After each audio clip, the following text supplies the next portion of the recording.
Good afternoon. My name is Rob, and I'm pleased to present to you a monologue from the play Antigone by Jean Anouilh, who captivates us with the new king of Thebes named Creon.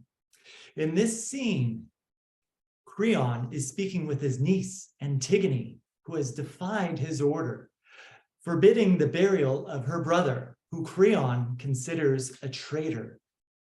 Additionally, Oedipus, who you will hear Creon speak of, was Antigone's father, as well as Creon's brother, and the former king of Thebes. All the necessary ingredients for a great Greek tragedy. Let's begin. The pride of Oedipus! Oedipus and his headstrong pride, all over again. I can see your father in you, and I believe you. Of course you thought that I should have you killed. Proud as you are, it seemed to you a natural climax in your existence. Your father was like that. For him, as for you, human happiness was meaningless, and mere human misery was not enough to satisfy his passion for torment. You come of people for whom the human vestment is a kind of straitjacket. It cracks at the seams.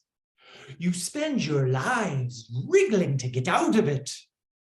Nothing less than a cozy tea party where death and destiny will quench your thirst.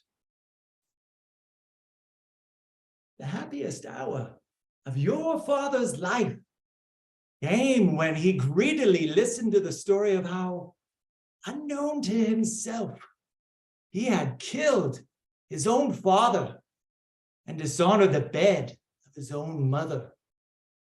Drop by drop, word by word, he drank in the dark story that the gods had destined him, first to live, then to hear. How avidly men and women drink the brew of such a tale when their names are Oedipus and Antigone. And it is so simple afterwards to do what your father did, to put out one's eyes, take one's daughter, begging on the highways. Let me tell you, Antigone, those days are over for Thebes. Thebes has a right to a king without a past. My name, thank God, is only Creon. I stand here with both feet firm on the ground, with both hands in my pockets, and I have decided, so long as I am king, being less ambitious than your father was, I shall merely devote myself to introducing a little order into this absurd kingdom, if that is possible. Don't think that being a king seems to me romantic. It is my trade, a trade a man has to work at every day. And just like every other trade, it isn't all beer and Skittles. But since it is my trade, I take it seriously.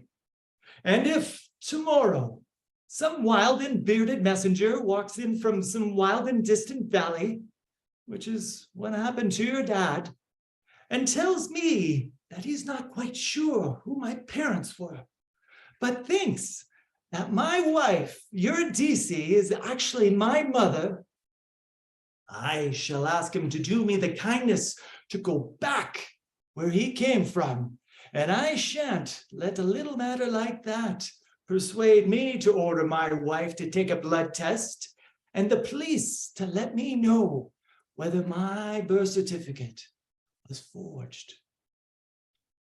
Kings, my girl, have better things to do than to surrender themselves to their private feelings. Hand you over to be killed. I have other plans for you. Thank you.